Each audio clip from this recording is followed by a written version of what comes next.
S'il vous plaît, un peu de calme dans la salle, s'il vous plaît, un peu de calme. Ésaïe 66, verset 16 et Ésaïe 43, verset 3 à 6. Ésaïe 66, verset 16. Oui. Car c'est avec le feu que l'Éternel exercera son jugement, et avec son épée qu'il châtiera tous les humains. Et l'Éternel fera un très grand nombre de victimes. Alléluia. Ésaïe 43, verset 3 à 6. Ésaïe 43, verset 3 à 6. J'ai lu la parole.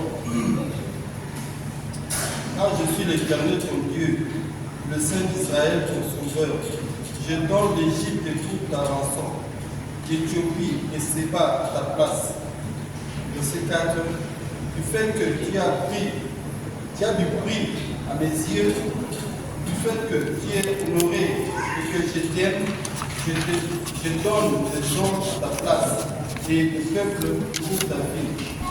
Verset 5. Sois sans crainte, car je suis avec toi. Je ramènerai de l'Orient ta descendance et je te rassemblerai de l'Occident. Verset 6.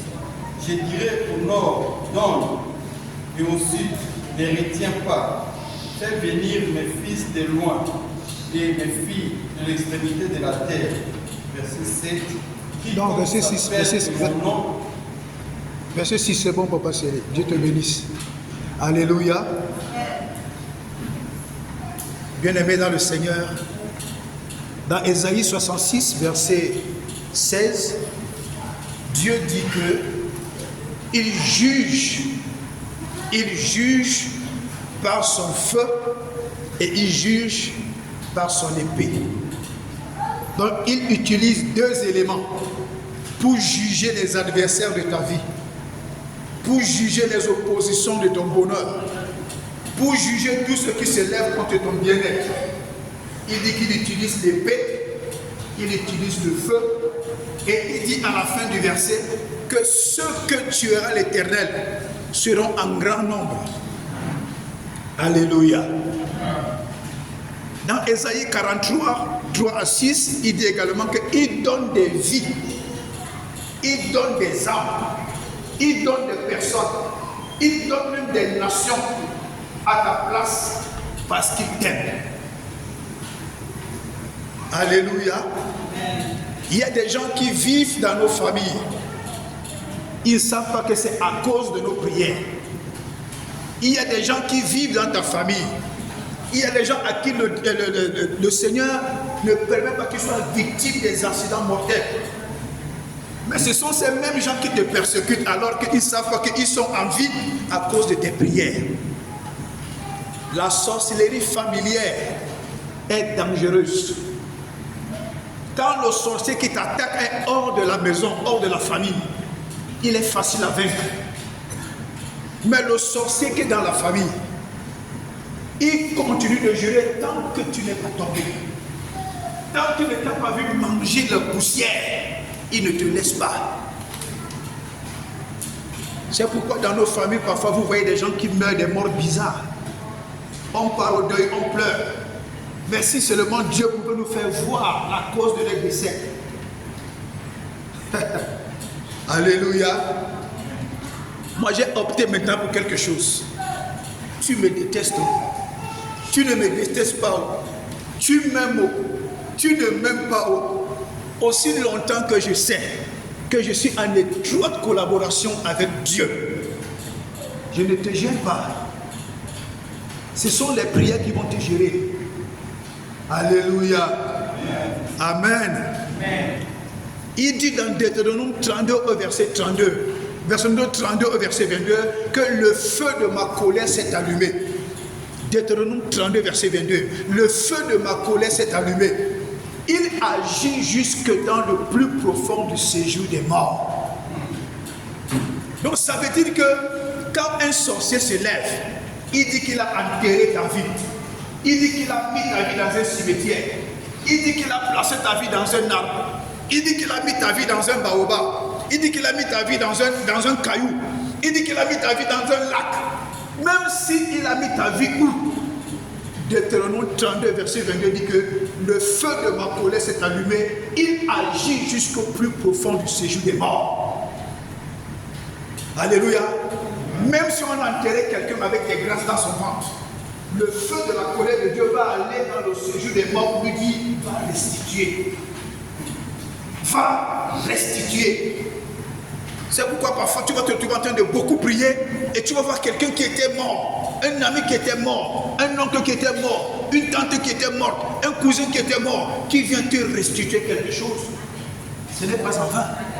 C'est parce que le feu de la colère de Dieu est parti le tourmenter au séjour des morts pour lui dire que va restituer ce que tu avais pris, va restituer ce que tu avais gardé dans ton ventre et on t'enterrait avec. Va restituer, ça ne t'appartient pas. Alléluia.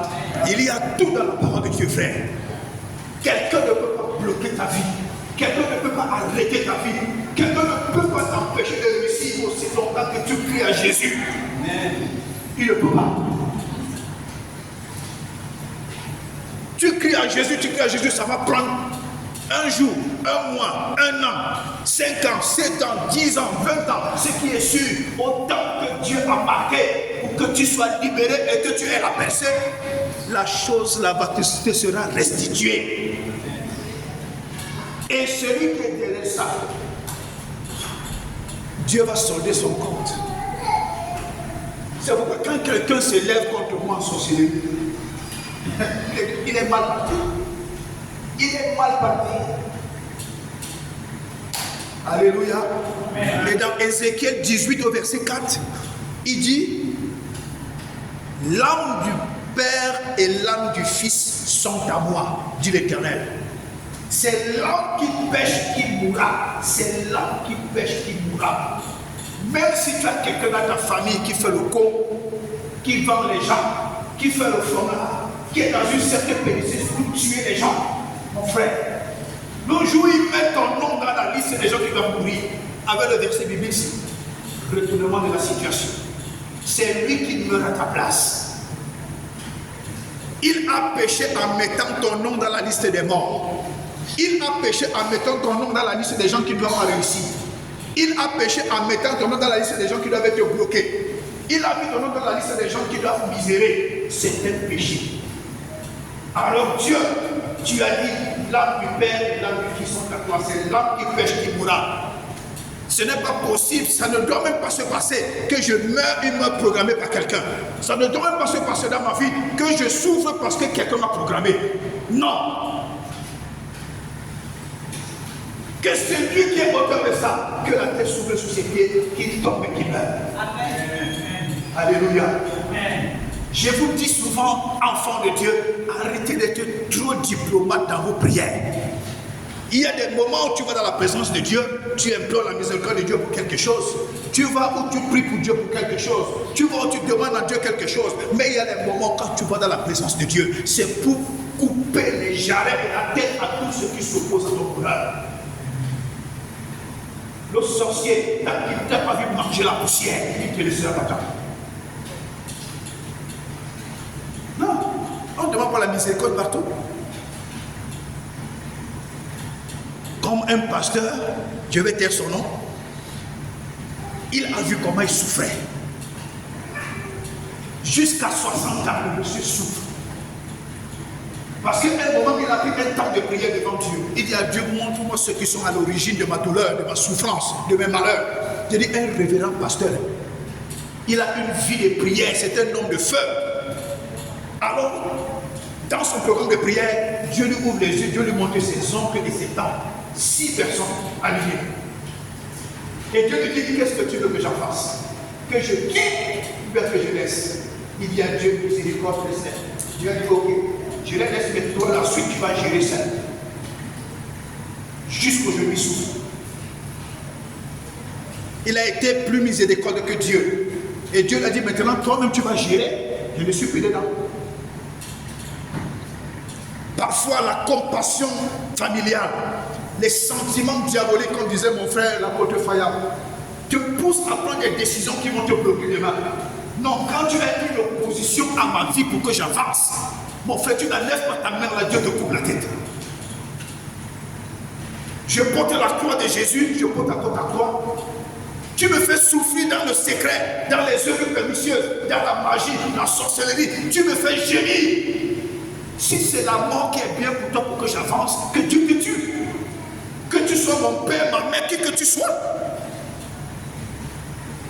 Jusqu'aujourd'hui, ce révérend pasteur souffre. Papa Soleil, il souffre. La vraie souffrance. Il mange le feu. Il mange la poussière. Dieu lui a dit, lève voilà tes os que tes temps, qu'est-ce que j'en fais? Je tue ou je laisse? Il a dit à Dieu, non, laisse, miséricorde. Dieu lui a dit, tu vas souffrir jusqu'à ta mort avec ça. Alléluia. Amen. Amen. La sorcellerie ne connaît pas le frère, la soeur, l'enfant. Si tu as un parent sorcier et qui t'a programmé à la mort, il va te manger sans état d'âme. Le jour où il doit te donner, il va te donner avec action de grâce, on va te manger. Alléluia. Tout c'est dans la prière. Ne va pas dire à ton parent, non, on m'a dit que tu es sorcier. Quand tu vas là-bas, tu vas perdre le combat. Dieu même va te livrer parce que tu dois obéir et honorer tes parents. C'est dans la prière. Si les sorciers ne laissent pas, il va voir ses fesses vont cuire. Alléluia. Amen. Alléluia. Amen. Et quand Élie s'est retrouvé face au prophète de Baal, il dit, c'est aujourd'hui qu'on va connaître qu'en Israël, il y a un Dieu qui répond par le feu. Faites vos sacrifices. Faites tout. On verra aujourd'hui qui est le vrai Dieu. Tous ces gens qui sont contre toi, qui sont contre ta vie, qui sont contre ton progrès, qui sont contre ton élévation, qui sont contre ta bénédiction, qui bloquent même ton mariage, qui viennent même gâter ton mariage. Ils font des sacrifices de bœufs, ils invoquent même le feu, ils font des incantations horribles. Mais le Dieu que tu sais, quand il descend pour répondre, il répond par le feu. Il répond par le feu. Alléluia. Le Dieu que nous servons est vivant. Le Dieu que nous servons est fidèle. Le Dieu que nous servons est tout puissant. J'ai suivi la prédication d'un homme de Dieu, apôtre Tatou. Il parlait de quelque chose qui concerne la vie des couples. Et il a dit quelque chose qui a attiré mon attention. Il dit, aujourd'hui vous allez voir, la plupart des fiançailles, s'il y a 100 fiançailles, 99 c'est 4 avant le mariage. S'il y a 100 mariages, 99 c'est 4. Pourquoi? Parce que le diable a libéré la puissance du divorce, de la mésentente et de, comment on appelle ça, le manque de continence. C'est pourquoi les fiançailles se gâtent. C'est pourquoi les mariages se gâtent. Le diable met dans le cœur de l'homme et dans le cœur de la femme des besoins qui sont autres que les priorités de Dieu. Des besoins qui sont autres que la volonté de Dieu. Des besoins qui sont autres que ce que Dieu voulait pour leur vie.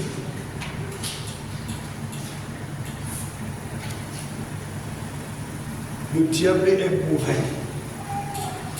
C'est pour rien qu'il s'appelle Satan. Mais j'aime qu'on l'appelle Abassar. Quand on l'appelle Abassar, ça a un bon son. Ça te fait comprendre que l'homme là n'est pas bon. Satan. Satan. Donc tu comprends la famille de Dieu qui est mauvais. Rien que le nom, le son. Satan. Tu sens qu'il est mauvais. Alléluia. Amen. Ne vous en faites pas, nous allons entrer dans notre message. Mais le culte de Jésus commence par la prière. Je vous préparais à la prière. Tu vas te lever. Tu vas te lever. Parce que assez c'est assez. On en a marre. Alléluia. On en a marre. Assez c'est assez. La terre doit trembler. Le ciel doit trembler. Les cimetières doivent trembler. Même si ton nom a été enfoui dans une calebasse quelque part, ce lieu-là doit trembler. Même si ton nom a été mis dans un rocher, le rocher doit exploser.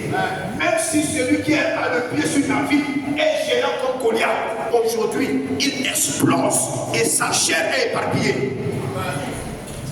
Alléluia.